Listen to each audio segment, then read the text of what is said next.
عقیدہ ختم نبوت کے حوالے سے ایک مسلمان کا کیا عقیدہ اور کیا نظریہ ہونا چاہیے، اور جو لوگ عقیدہ ختم نبوت کے منکر ہیں ان کے حوالے سے ہمارا کیا عقیدہ اور کیا کانسیپٹ اور کیا نظریہ ہونا چاہیے، اور ان کے حوالے سے ہمیں کیا کانسیپٹ قائم کرنے چاہیے؟ امت کا یہ اجماعی عقیدہ ہے جو قرآن و سنت کی بالکل واضح تر نصوص سے، کہ جو اپنے ثبوت کے اعتبار سے بھی قطعی ہیں اور دلالت کے اعتبار سے بھی، یعنی جو ان سے معنی ثابت ہوتا ہے ان دونوں کے اعتبار سے وہ قطعی ہیں، یعنی ان میں کسی طرح کا کوئی شک و شبہ نہیں ہے کہ یہ آیات، ظاہر سی بات ہے قرآن کی آیت ہیں تو ان کا ثبوت یہ قطعی طور پر ہے، اور ان کا جو معنی ہے وہ بھی بالکل واضح ہے۔ اسی طرح احادیث طیبہ ہیں، تو ان تمام دلائل سے، یعنی قرآن، سنت اور اجماع امت کا جو اجماع ہے، ان تمام سے یہ بات بالکل واضح ہے کہ نبی پاک صلی اللہ تعالیٰ علیہ وآلہ وسلم خاتم النبیین ہیں، اور خاتم النبیین کا معنی سب سے آخر میں آنے والے نبی، جن کے بعد کوئی نبی نہیں۔ خود نبی پاک صلی اللہ تعالیٰ علیہ وآلہ وسلم نے اس بات کو بالکل واضح طور پہ فرما دیا کہ انا خاتم النبیین لا نبی بعدی، میں آخری نبی ہوں، میرے بعد کوئی نبی نہیں۔ تو اس قرآن مجید فرقان حمید کی جو آیت ہے، ما کان محمد ابا احد من رجالکم ولکن رسول اللہ وخاتم النبیین وکان اللہ بکل شیء علیما، کہ محمد تم میں سے کسی مرد کے والد نہیں ہیں، وہ تو اللہ کے رسول اور سب سے آخری نبی ہیں، اور اللہ ہر چیز کو جاننے والا ہے۔ اس آیت میں جو خاتم النبیین کا کلمہ، جو لفظ استعمال ہوا ہے، اس کے بارے میں ساری امت، صحابہ کرام علیہم رضوان سے لے کر ہمارے دور تک اور ہمارے دور سے قیامت تک، اس پر ان کا اجماع ہے کہ خاتم النبیین کا معنی یہ ہے کہ نبی پاک صلی اللہ تعالیٰ علیہ وسلم زمانے کے اعتبار سے سب سے آخری نبی ہے۔ ٹھیک، آپ کے بعد کوئی دوسرا نبی نہیں آ سکتا۔ آپ کی ذات پر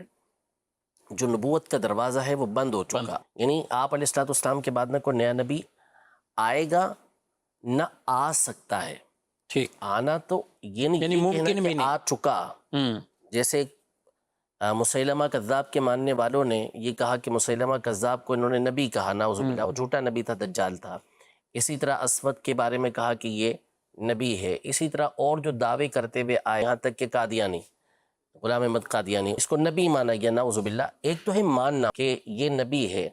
یہ عقیدہ اور نظریہ رکھنا کہ آ سکتا ہے نہیں، بلکہ آ سکتا ہے، آیا نہیں، آئے گا نہیں، لیکن ممکن بھی ماننا بلا شک و شبہ دائرہ اسلام سے خارج ہو جائے۔ یعنی اتنا اہم عقیدہ ہے، بالکل ظاہر سی بات ہے کہ اس کو ممکن ماننا یا اس کی تمنا کرنا، بالکل یعنی تمنا بھی کر رہے، دونوں صورت۔ مسئلہ یہ ہے کہ اصل میں ایک تو اس میں نبی کریم صلی اللہ تعالیٰ علیہ وآلہ وسلم اور خود اللہ جل شانہ کی ذات کو جھٹلانا ہے، یعنی جو یہ کہے کہ آ سکتا ہے، اس کا مطلب ہے کہ وہ کہے کہ اللہ کا اعلان نعوذ باللہ جھوٹا ہے۔ اللہ پاک تو اعلان فرمائے کہ نبوت کا دروازہ بند، آپ علیہ السلام سب سے آخری نبی، اب کوئی دوسرا نبی نہیں ہے، وہ کہیں نہیں آ سکتا ہے، یعنی اس کا مطلب اللہ تبارک و تعالیٰ کا وعدہ سچا نہیں ہو سکتا، اس کے اندر جھوٹ کا امکان پیدا کر دیا اس نے، نعوذ باللہ ثم نعوذ باللہ۔ اسی طرح نبی پاک صلی اللہ علیہ وسلم کی 20 احادیث طیبہ جس میں آپ علیہ السلام نے خاتم النبیین ہونے کا اعلان آپ نے فرمایا، تو یہ عقیدہ ضروریات دین میں سے کہلاتا ہے۔ خود اللہ جل شانہ نے اس کا اہتمام فرمایا کہ نبی پاک صلی اللہ تعالیٰ علیہ وآلہ وسلم کے خاتم النبیین ہونے کا ببانگ دہل اعلان فرمایا، بالکل واضح الفاظ میں اعلان فرما دیا۔ نبی پاک صلی اللہ تعالیٰ علیہ وآلہ وسلم نے اپنے خاتم النبیین ہونے کا اعلان فرمایا، اور ہر وہ بات کہ جو ممکن ہو سکتی تھی اس کا دروازہ بند کر دیا۔ صحیح، جیسے مثال کے طور پر آپ علیہ السلام نے بعض صحابہ کرام علیہم رضوان کے بارے میں کہ جن کے اندر اللہ پاک نے ایسی خصوصیات عطا فرمائی تھیں کہ جن خصوصیات کی بنیاد پر ہو سکتا کہ کوئی دعویٰ کر دیتا، آپ علیہ السلام نے منع فرما دیا، واضح فرما دیا کہ لو کان بعدی نبی لکان عمر، اگر میرے بعد کوئی نبی ہوتا تو عمر ہوتا، لیکن نہیں ہے، اس لیے عمر نہیں ہو سکتے۔ وہ عمر رضی اللہ تعالیٰ عنہ کہ جن کی زبان سے بات نکلے تو آیات نازل ہو جاتی تھی،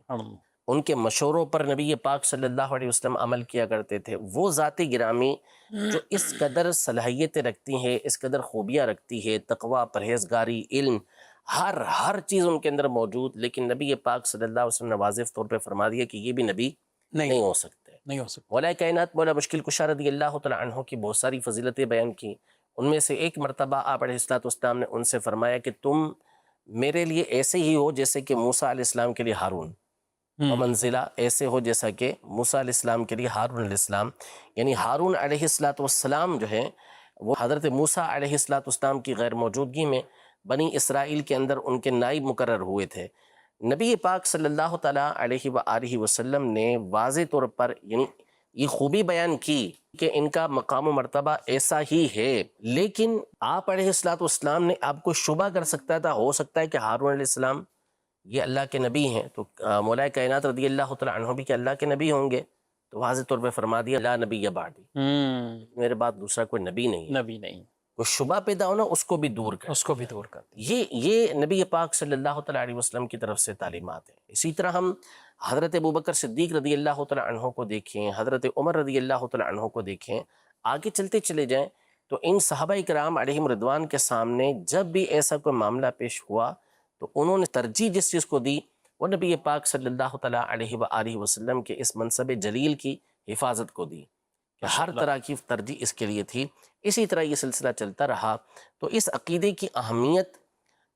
یہ اس قدر زیادہ ہے کہ کسی بھی مسلمان کے اوپر مخفی نہیں ہے، اور جو بھی اس طرح کا دعویٰ کرتا ہے امت مسلمہ یہ ایک لفظ کے اندر بیک زبان یہ اعلان کرتی ہے کہ یہ بندہ کافر ہے، دائرہ اسلام سے خارج ہے. جو ہوش و حواس کے اندر پاگل ہو گیا ایک الگ بات ہے، ویسے تو ایسے دعوے کرنے والے آدھے پاگل ہوتے ہیں لیکن وہ کسی اور انداز میں ہوتے ہیں، لیکن جس کی عقل سلامت ہے اور اس نے اس طریقے سے دعویٰ کر لیا تو اس کے اوپر کوئی شک و شبہ نہیں کہ وہ بندہ دائرہ اسلام سے خارج.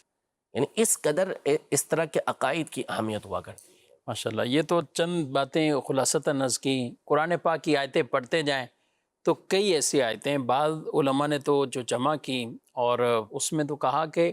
جن سے صراحتاً وہ تو آیت مبارکہ خاتم النبیین، اسی طرح اور آیات مبارکہ جن سے استدلال کرتے ہوئے استنباط کرتے ہوئے جو عقیدہ ختم نبوت کا ثبوت ہوتا ہے، تو بعد نے اس کی تعداد 200 تک بیان کی کہ ایسی یعنی درجنوں آیات ایسی ہیں کہ جن سے عقیدہ ختم نبوت یہ واضح ہوتا ہے. اور حدیث کی طرف جائیں تو سینکڑوں کی تعداد میں حدیث نبویہ صلی اللہ علیہ وسلم ہے.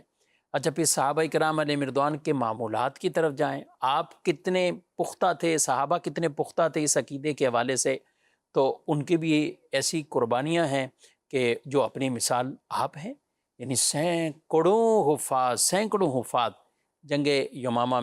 یمامہ میں بطور خاص مسلمہ کذاب کے اس فتنے کو ختم کرنے کے لیے انہوں نے اپنی جان کی قربانیاں دی ہیں اور اس کو واصل جہنم کیا. اور یہ اسود جو انسی تھا، یہ تو یمن میں یہ تو جو واصل ہوا جہنم کے، یہ تو نبی پاک علیہ السلام کے زمانے میں تھا. جی، تو یہ عقیدہ ایسا ہے کہ جس کے بارے میں کوئی تردد نہیں ہے. یعنی جو بھی اس کے برخلاف عقیدہ رکھے گا وہ بلا شک و شبہ دائرہ اسلام سے خارج ہو جائے.